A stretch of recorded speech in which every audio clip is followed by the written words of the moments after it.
राधे कृष्ण राधे कृष्ण। चेतन तत्व का ही क्षेत्रज्ञ अहंकार आदि के रूप में विस्तार तथा अविद्या के कारण जीवों के कर्मानुसार नाना योनियों में जन्म का वर्णन। श्री वशिष्ठ जी कहते हैं, हे महाबाहु श्री राम, विभिन्न कल्पनाओं द्वारा ही जिसने आकार ग्रहण कर रखा है तथा जो देश काल और क्रिया के अधीन है, चैतन्य का वही रूप क्षेत्रज्ञ कहलाता है। क्षेत्र कहते हैं शरीर को, उसे बाहर और भीतर से वह पूर्णतया जानता है, इसलिए क्षेत्रज्ञ कहलाता है। क्षेत्रज्ञ ही वासना का संकलन करके अहंकार भाव को प्राप्त होता है। अहंकार ही निश्चयात्मक वृत्ति से युक्त होकर जब निर्णायक एवं विभिन्न कल्पनाओं से युक्त होता है तब उसे बुद्धि कहते हैं। संकल्प युक्त बुद्धि ही मन का स्थान ग्रहण करती है तथा घनीभूत विकल्पों से युक्त मन ही धीरे धीरे इंद्रिय भाव को प्राप्त होता है। विद्वान पुरुष इंद्रियों को ही हाथ पैर आदि से युक्त शरीर मानते हैं। वह शरीर लोक में सभी के अनुभव में आता है, उत्पन्न होता है और जीवित रहता है। इस प्रकार संकल्प वासना रूपी रस्सी से जकड़ा और दुखों के जाल से व्याप्त हुआ वह जीव अज्ञान से चित्तता दृश्यता को प्राप्त होता है। जैसे बेर आदि का फल परिपाकवश अवस्था, रूप, रस आदि गुणों के परिवर्तन से ही अन्य रूपता को प्राप्त होता है, उसकी आकृति जाति नहीं बदल जाती, वह बेर से भिन्न कोई दूसरा फल नहीं हो जाता। उसी प्रकार जीव क्षेत्रज्ञ भी अविद्या रूप मल के परिणामवश अवस्था भेद से ही कुछ अन्य रूप सा हो जाता है, आकृति परिणाम रहित चेतन जाति से नहीं। तात्पर्य यह है कि अहंकार, बुद्धि, मन, इंद्रिय, शरीर के संघात रूप अनात्म वस्तु में वह आत्माभिमान कर लेता है, किंतु वास्तव में उसका स्वरूप चेतन ही है। इस प्रकार जीव अहंकार भाव को प्राप्त होता है। अहंकार बुद्धि रूप में परिणत होता है और बुद्धि संकल्पों के समूह से व्याप्त मन का स्वरूप धारण कर लेती है। फिर संकल्प में मन नाना प्रकार के शरीरों को धारण करने में संलग्न होता है। जैसे गौएं मदमद साँड़ के पीछे दौड़ती हैं और जैसे नदियाँ समुद्र की ओर भागी जाती हैं, उसी प्रकार इच्छा आदि शक्तियाँ मन का अनुसरण करती हैं, जिससे काम, क्रोध, लोभ, मोह आदि दोषों की ही वृद्धि होती है।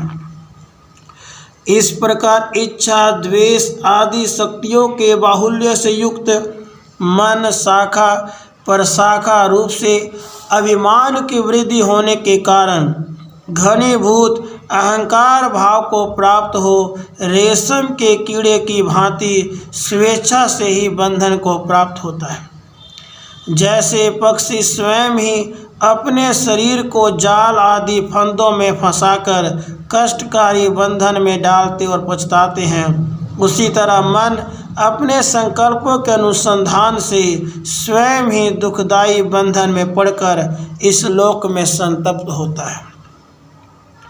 जैसे पक्षी समुद्र में गिरा हो, उसी तरह मन घोर दुख के महासागर में पड़ा हुआ है।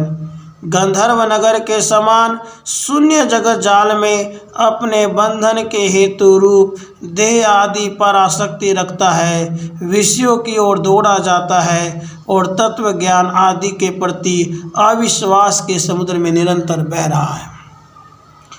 जो अनंत विषयों में अनंत संकल्प कल्पनाओं की उत्पत्ति में हेतु है, उस माया अथवा विद्या के द्वारा इस जगत रूपी विशाल इंद्रजाल का विस्तार करने वाले मूढ़ जीव जल में आवर्त भंवरों के समान तब तक चक्कर काटते रहते हैं जब तक उन्हें अपने अनिंदित विशुद्ध आत्म स्वरूप का साक्षात्कार नहीं हो पाता।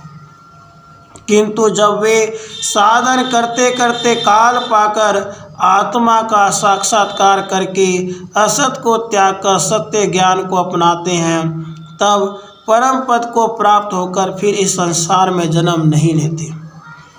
कुछ अज्ञानी जीव सहस्रों जन्मों का कष्ट भोगकर विवेक को प्राप्त करके भी मूर्खता के कारण उस संसार रूपी संकट में ही गिर जाते हैं। कुछ लोग उच्च कुल में जन्म और साधन की शक्ति एवं सुविधा को पाकर भी अज्ञान और विषय शक्ति के कारण अपने तुच्छ बुद्धि से ही पुनः तिर्यक योनि को प्राप्त होते हैं और तिर्यक योनि से नरकों में भी गिरते हैं। कुछ महाबुद्धिमान सत्पुरुष एक ही जन्म के द्वारा मोक्ष रूप ब्रह्म पद में शीघ्र ही प्रविष्ट हो जाते हैं। हे श्री राम, कितने ही जीव समूह तिर्यक योनि में जन्म लेते हैं, कितने ही देव योनियों को प्राप्त होते हैं, कितने ही नाग योनि को प्राप्त करते हैं। जैसे यह जगत विशाल दिखाई देता है, वैसे ही अन्य अन्य जगत भी है, थे और भविष्य में भी बहुत से होंगे। इस ब्रह्मांड में लोग जिस व्यवहार से रहते हैं, उसी व्यवहार से अन्य ब्रह्मांडों में भी रहते हैं। केवल उनकी आकृतियों में अंतर या विलक्षणता होती है। जैसे नदी की लहरें परस्पर टकराने से परिवर्तित होती रहती हैं, उसी प्रकार विभिन्न सृष्टियाँ अपने सात्विक राजस आदि स्वभाववश परस्पर संघर्ष के कारण बदलती रहती हैं। जैसे जल राशि समुद्र में अनंत लहरें निरंतर उठती और विलीन होती रहती हैं, उसी प्रकार उस परम पद स्वरूप परमात्मा में यह तीनों लोकों की रचना आदि मोह माया व्यर्थ ही विस्तार को प्राप्त हो, अनवरत बढ़ती परिणाम को प्राप्त होती और विनिष्ट होती रहती है। राधे कृष्ण, राधे कृष्ण।